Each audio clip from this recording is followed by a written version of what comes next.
भूर्भुवः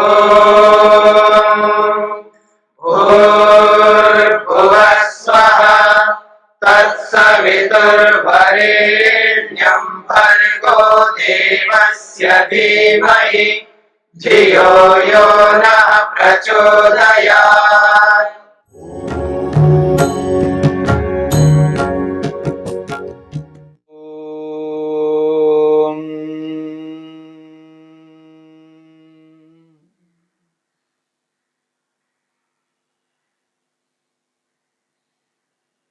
विघ्नों को रोकने के उपाय को लेकर के हम विचार कर रहे हैं। महर्षि पतंजलि ने 30वें सूत्र में 31वें सूत्र में जिन विघ्न और उपविघ्नों की चर्चा की है, उन विघ्न और उपविघ्नों को रोकने की बात भी कही है। किस प्रकार इन विघ्नों को उपविघ्नों को रोका जा सकता है, 32वें सूत्र में स्पष्ट किया है। तत्प्रतिषेधार्थम एक तत्व अभ्यासः। उन विघ्नों को, उन विक्षेपों को, उन बाधक तत्वों को, योग को रोकने वाले उन शत्रुओं को रोकने का मात्र एक ही उपाय है, एक तत्व का अभ्यास करना। ये जो एक तत्व है, यह एक तत्व ईश्वर है। ईश्वर ही हमारे प्रयोजन को पूर्ण करने वाले हैं। जिस जड़ पदार्थ के पीछे हम दौड़ लगा रहे हैं, वह जड़ पदार्थ हमारे प्रयोजन को पूर्ण कभी नहीं कर सकते। और महर्षि वेदव्यास ने स्पष्ट शब्दों में कहा है, जो व्यक्ति विषय भोगों की ओर दौड़ लगा रहा है, विषय भोगों को अपनाने की चेष्टा कर रहा है, उन विषय भोगों में वह सुख नहीं है जिस सुख को हम प्राप्त करना चाहते हैं।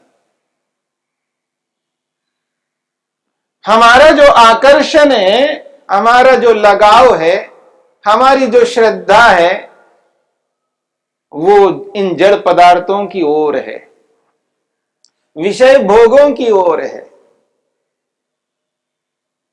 पर महर्षि वेदव्यास कहते हैं, इन विषय भोगों में वैसा सुख नहीं है जैसा सुख हम चाहते हैं।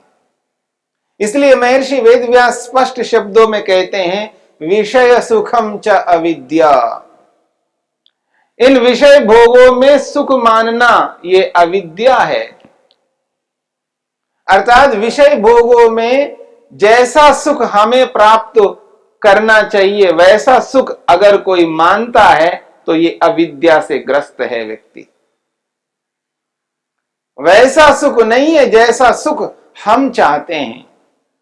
जिस पूर्ण सुख को हम चाहते हैं, जिस दुख रहित सुख को हम चाहते हैं, वैसा सुख इन विषय भोगों में नहीं है।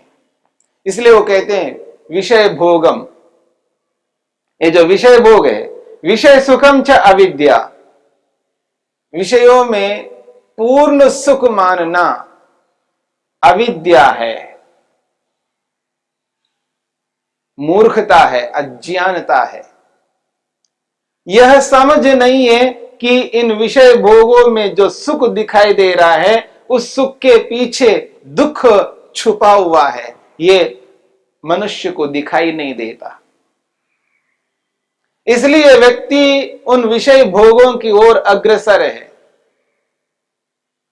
पर महर्षि वेदव्यास कहना चाहते हैं, जब व्यक्ति एक तत्व का अभ्यास करता है, परमपिता परमात्मा का अभ्यास करता है, और उस परमपिता परमात्मा में जो सुख है, आनंद है, वो वैसा नहीं है जैसा इस विषय भोगों में है। विषय भोगों में दुख साथ में है और ईश्वरीय आनंद में दुख साथ में नहीं है। इस बात को समझना है। परंतु ईश्वर के प्रति वो आकर्षण नहीं है, वो प्रेम नहीं है, वो लगाव नहीं है, वो श्रद्धा नहीं है। हां, मनुष्य ईश्वर को बहुत बड़ा मानता है, पूजा भी करता है, परंतु उसका जो पूरा का पूरा व्यवहार है, वह व्यवहार ये बताता है कि ईश्वर मेरे जीवन में कोई मान्य नहीं रखता। मेरे जीवन में तो ये जड़ पदार्थ मान्य रखते हैं। एक और शब्दों के माध्यम से ईश्वर को बहुत बड़ा मानता है व्यक्ति, और दूसरी ओर व्यवहार में ईश्वर को बहुत निम्न मान लेता है। व्यवहार यह बताता है उसके जीवन में ईश्वर की कोई उपयोगिता नहीं है, क्योंकि जीवन में उन्हीं वस्तुओं की उपयोगिता है जिनके साथ वो जुड़ा हुआ है। इसलिए सबसे पहले मनुष्य को यह समझना आवश्यक है, ईश्वर मेरे जीवन के लिए क्या महत्व रखता है, ईश्वर की क्या उपयोगिता है। जब तक ईश्वर के महत्व को नहीं जानता व्यक्ति, उसकी उपयोगिता को पहचानता नहीं है, ईश्वर से मिलने वाले लाभों को नहीं समझ पाता, ईश्वर को न अपनाने से जो हानियां होती हैं उन हानियों को नहीं जानता समझता, तभी व्यक्ति ईश्वर से दूर होता जा रहा है। यद्यपि ईश्वर सर्वत्र व्याप्त है, कण कण में विराजमान है, ईश्वर हमें देख रहे हैं, सुन रहे हैं, जान रहे हैं, परंतु उस ईश्वर को नजरअंदाज करके हम इन जड़ पदार्थों के पीछे दौड़ लगाते जा रहे हैं, आगे ही बढ़ते जा रहे हैं, पीछे नहीं मुड़ करके देख रहे हैं। इसलिए ईश्वर को समझना पड़ता है। ईश्वर के यथार्थ स्वरूप को जैसा वेद कहता है, जैसा ऋषि लोग कहते हैं, वैसे ईश्वर के स्वरूप को सामने लाना होगा। वेदोक्त ईश्वर को जब तक हम अपने सामने नहीं लाएंगे, ऋषियों ने जिस रूप में ईश्वर को स्पष्ट किया वैसे अपने समक्ष नहीं लाएंगे, तब तक हमारी रुचि ईश्वर में नहीं बन पाएगी। केवल शब्दों से मानने से, केवल शब्दों से स्वीकार करने से, केवल हाथ जोड़ने मात्र से, माला डालने मात्र से हम अपने प्रयोजन को पूरा नहीं कर सकते। ईश्वर जैसा है वैसा ही ईश्वर को मानना, और जैसा ईश्वर है वैसा मान करके ईश्वर ने जैसा इस संसार को बनाया है वैसा ही इस संसार का उपयोग करना, और जैसा ईश्वर ने निषेध किया है वैसा नहीं करना। ईश्वर के विधि विधान को समझ करके उसके अनुरूप चलना होगा। जब व्यक्ति किसी वस्तु के महत्व को समझ लेता है, जान लेता है, उसकी उपयोगिता को पहचान लेता है, उससे होने वाले लाभों को अनुभव करता है, अगर वो उसके जीवन में नहीं है तो उससे जो हानियां होंगी उनको समझता है, तो उस वस्तु को वो व्यक्ति छोड़ता नहीं है, त्याग नहीं करता, उसके बिना जी नहीं सकता। वह वस्तु उस व्यक्ति के जीवन के लिए एक ऐसा अभिन्न अंग बन गया है, उसके बिना वो जी नहीं सकता। परंतु ईश्वर के बिना जीता है। इसका अर्थ है कि ईश्वर को वैसा जाना नहीं है, समझा नहीं है, ईश्वर को अपने जीवन का अंग नहीं बनाया, इसलिए ये परिस्थिति आती है। इसलिए ईश्वर को भुला के रखता है व्यक्ति। और योगाभ्यासी व्यक्ति इसी रूप में चलने लगेगा तो कभी वो योगाभ्यास नहीं कर पाएगा। योगाभ्यास करने के लिए व्यक्ति को ईश्वर को वैसा ही समझना पड़ेगा जैसे संसार के अन्य पदार्थों को जानता है। भोजन है, भोजन को हम जानते हैं, भोजन हमारे जीवन का अभिन्न अंग है, बिना भोजन के नहीं रह सकते, बिना भोजन के नहीं रह सकते, बिना वस्त्र के नहीं रह सकते। ये जितने भी वस्त्र हम लोग धारण करते हैं इन वस्त्रों के बिना नहीं रह सकते। ये वस्त्र भी हमारे जीवन के अभिन्न अंग हैं। जिस मकान में रहते हैं वह मकान भी हमारे जीवन के लिए एक अंग है, उसके बिना हम जी नहीं सकते। ऐसे बहुत सारे पदार्थ हैं जिनको हमने अपने जीवन के अंग बनाए हैं, इसीलिए उनके बिना हम जी नहीं सकते और उनके लिए हम मेहनत करते हैं, पुरुषार्थ करते हैं। प्रातःकाल उठने से लेकर के रात्रि में सोने तक उन पदार्थों को पाने के लिए, उनको अपनाने के लिए, उनको अपने जीवन में स्थापित करने के लिए, अपनाए हुए पदार्थों को बनाए रखने के लिए मेहनत पुरुषार्थ करते रहते हैं। जैसे इन पदार्थों को हम अपने जीवन के साथ जोड़ करके इनको अंग बनाए हैं, वैसे ही ईश्वर को भी अपने जीवन का अंग बनाना होगा। जब ईश्वर को जीवन का अंग बना लेते हैं तब जाकर के ईश्वर का हम अभ्यास कर पाएंगे। जैसे रोज भोजन का अभ्यास करते हैं, रोज भोजन का अभ्यास करते हैं, इस अभ्यास को त्याग नहीं करते हैं, निरंतर अभ्यास करते हैं और जब तक रहेंगे तब तक इस भोजन का अभ्यास करते हैं, यानी बार बार भोजन करते हैं। ऐसा नहीं है कि एक बार भोजन किया तो बस हो गया, फिर दोबारा नहीं करेंगे, दोबारा फिर करते हैं, फिर करते हैं, फिर करते हैं। ये अभ्यास निरंतर चलता रहता है। जिस प्रकार भोजन का अभ्यास होता है, जिस प्रकार वस्त्रों का अभ्यास होता है, जिस प्रकार मकान का अभ्यास होता है, जिस प्रकार संसार के बहुत सारे पदार्थों का हम अभ्यास करते हैं, निरंतर उनका प्रयोग करते हैं, निरंतर उन चीजों को अपने जीवन के साथ जोड़ते हैं, ठीक इसी प्रकार से ईश्वर को जोड़ना पड़ेगा। वैसा ही जोड़ना पड़ेगा जैसा हम इन पदार्थों को जोड़ते हैं अपने साथ में। जिस श्रद्धा से, जिस निष्ठा से, जिस लगाव से, जिस रुचि से हम इन जड़ पदार्थों को अपने जीवन के साथ जोड़ते हैं, उसी श्रद्धा से, उसी निष्ठा से, उसी प्रेम से, उसी रुचि से ईश्वर को अपने जीवन के साथ जोड़ना होगा। और जिस प्रकार अन्य पदार्थों के लिए हम समय देते हैं, वैसे ईश्वर के लिए भी समय देना होगा। तब ईश्वर हमारे जीवन का अभिन्न अंग बना रहेंगे। यदि ऐसा नहीं करते हैं, योगाभ्यास नहीं चल सकता। योग अभ्यास करने वाले व्यक्ति को ईश्वर को उसी रूप में अपने जीवन के साथ जोड़ करके चलना पड़ता है, जिस रूप में जड़ पदार्थों को अपने जीवन के साथ जोड़ करके चलते हैं।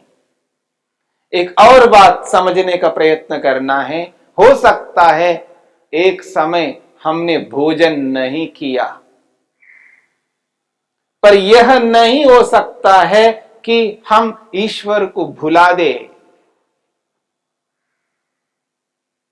यह नहीं हो सकता, क्योंकि जिसका महत्व जितना अधिक होता है उसको उसी रूप में अपने साथ लेकर के चलना होता है। जैसे ये जो सांस चल रहा है, ये जो प्राण चल रहे हैं, निरंतर चल रहे हैं, ये प्राण हमारे जीवन के लिए अंग हैं, इनको हम नजरअंदाज नहीं कर सकते। इसके बिना हम जी नहीं सकते। जिस प्रकार ये जो प्राण हैं, इन प्राणों को हम निरंतर लेते हैं, उसी प्रकार परमपिता परमेश्वर को अपने जीवन के साथ निरंतर जोड़ करके चलना होगा। क्योंकि जिन प्राणों को मैं ले पा रहा हूं, उन प्राणों को देने वाले प्राण प्रदाता ईश्वर है। इसका बोध जब तक नहीं होता है, तब तक व्यक्ति ईश्वर को अपने साथ जोड़ नहीं पाता है।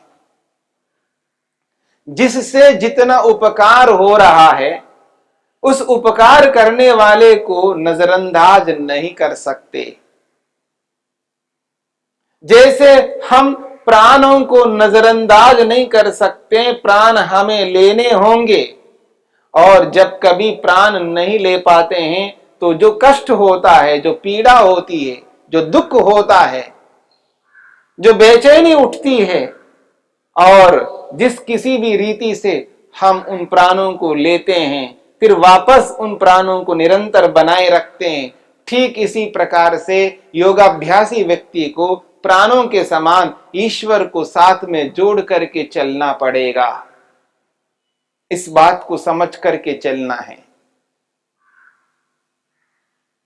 ईश्वर को भुला नहीं सकते, ईश्वर को नजरअंदाज नहीं कर सकते, निरंतर ईश्वर का अभ्यास करना होगा।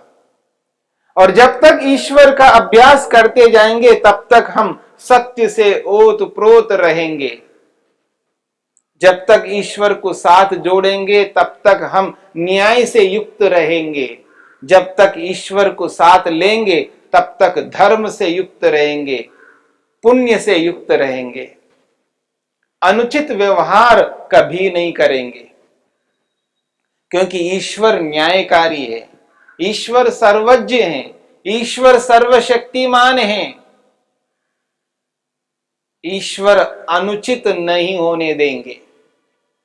इस बात को लेकर के चलना है।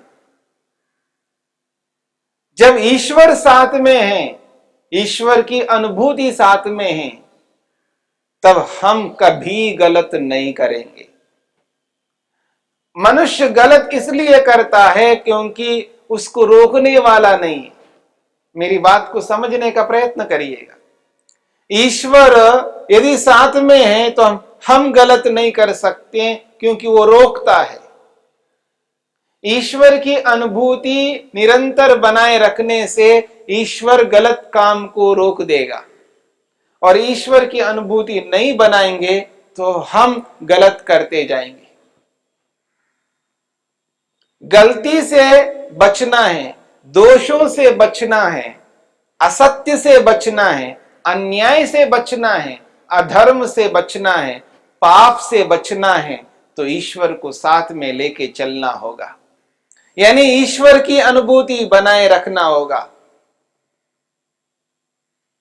ईश्वर को एहसास करना होगा। ईश्वर सर्वत्र व्याप्त है, ईश्वर सब जगह विद्यमान है, मुझे देख सुन जान रहे हैं। ईश्वर की उपस्थिति में ही मैं विद्यमान हूं।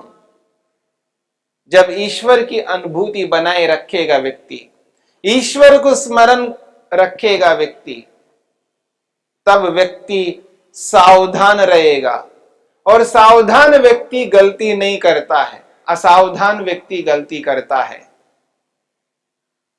और ईश्वर की उपस्थिति में व्यक्ति सावधान रहता है, और जब व्यक्ति सावधान रहता है तो एकाग्र रहता है, और उस एकाग्रता के कारण से व्यक्ति अपने लक्ष्य की ओर आगे बढ़ता है। इसलिए एक तत्व अभ्यास हमें करना है, इन विघ्नों को समाप्त करना है, ईश्वर का निरंतर अभ्यास करना है, और व्यवहार में ईश्वर को साथ लेके चलना है।